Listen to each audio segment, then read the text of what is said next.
Et c'est un des rares chefs chouans qui a passé à travers les mailles. Donc il est mort en 1816, colonel du roi.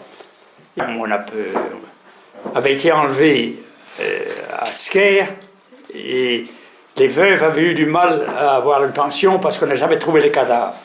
Ah, ouais. Et c'était quand il tuait, parce qu'il a tué des gens. Ouais. Et on ne trouvait jamais le cadavre. Parce que quand il y a eu la constitution civile du clergé, le recteur de Langolette qui fait certains prêtres non assermentés à Rochefort, ou bien oui, je crois que c'est Rochefort. Il est mort en cours d'eau.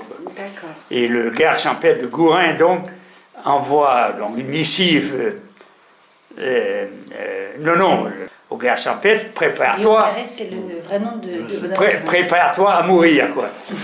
Et donc, ce qui prouve que le pardon de Roulalé, qui était toujours le 15 août dans ce temps-là, parce que le garde champêtre et sa dame viennent au pardon de Roulalé. Et voilà une troupe de chouans sur la route.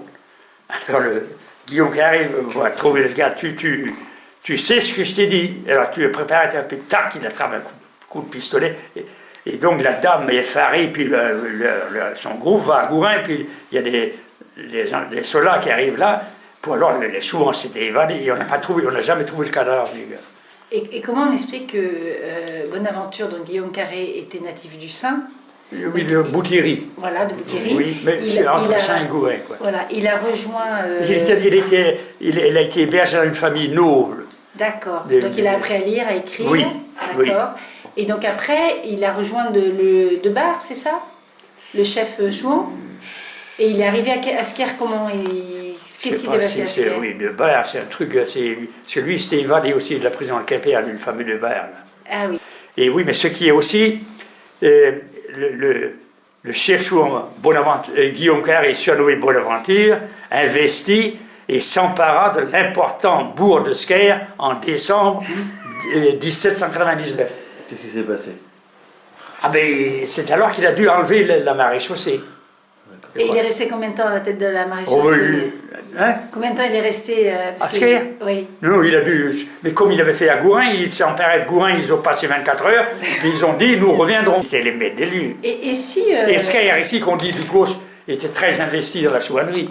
Parce que quand il y a eu la relève des préfets, le préfet de Finistère qui partait, et son remplaçant, à Logmerzine, donc en Banalec, il y a eu grabuge entre les chouans et donc la guerre, il y a eu 2 ou 3 gendarmes tués, les autres ont refoutu le camp, et quand le chef chouan s'est présenté dans la berline, il a trouvé un type en civil, et il dit, moi je suis un marchand de bestiaux. Alors l'autre s'est dit, je ne vais pas tuer un marchand de bestiaux, et c'était le préfet.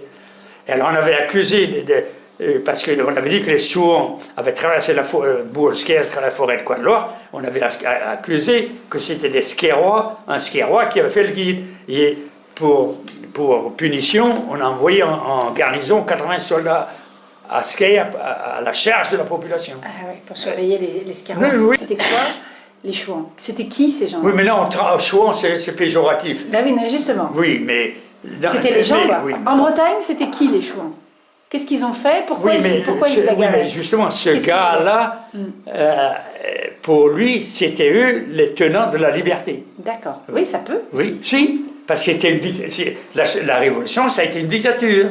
Il y a eu une dictature bourgeoise. Quand on sait que l'Assemblée constituante, pour voter, il fallait avoir 25 ans, c'était la majorité. Il fallait payer les impôts. Donc, qui a voté? Pas grand. Ben, la haute bourgeoisie.